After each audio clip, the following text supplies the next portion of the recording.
അസ്സലാമു അലൈക്കും വറഹ്മത്തുള്ളാഹി വബറകാതുഹു.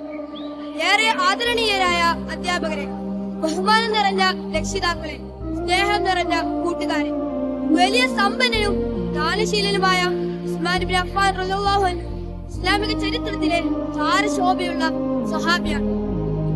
അബൂബക്കർ റളിയല്ലാഹു അൻഹു, ഉമർ റളിയല്ലാഹു അൻഹു എന്നിവർക്ക് ശേഷം അദ്ദേഹം ഇസ്ലാമിക രാഷ്ട്രത്തിന്റെ മൂന്നാം ഖലീഫയായി. ഇസ്ലാമിലേക്ക് കടന്നു വരുന്നതിന് മുമ്പ് മക്കയിൽ അറിയപ്പെട്ട വ്യാപാരിയും സമ്പന്നനുമായിരുന്നു അദ്ദേഹം.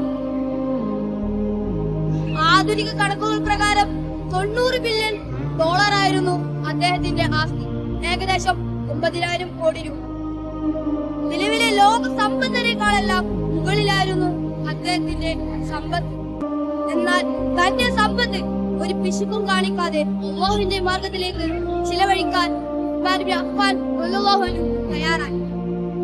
പ്രവാചകനെ സാമ്പത്തികമായും ശാരീരികമായും സഹായിക്കാൻ മുമ്പിൽ നിന്ന വ്യക്തിയായിരുന്നു ഉസ്മാൻ ഇബ്നു അഫ്ഫാൻ റളിയല്ലാഹു അൻഹു.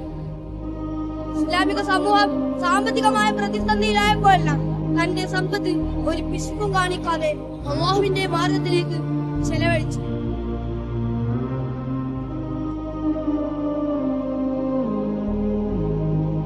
ജനങ്ങളുടെ ക്ഷേമത്തിലും രാഷ്ട്രത്തിന്റെ പൊതുവായ ആവശ്യങ്ങളിലുമായിരുന്നു എല്ലാ സമയവും അദ്ദേഹത്തിന്റെ ചിന്ത.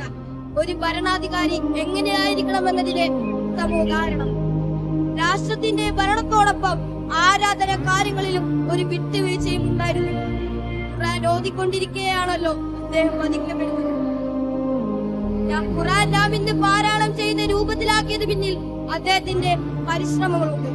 അല്ലാഹു നമ്മെയും അവരെയും സ്വീകരിക്കട്ടെ. അസ്സലാമു അലൈക്കും.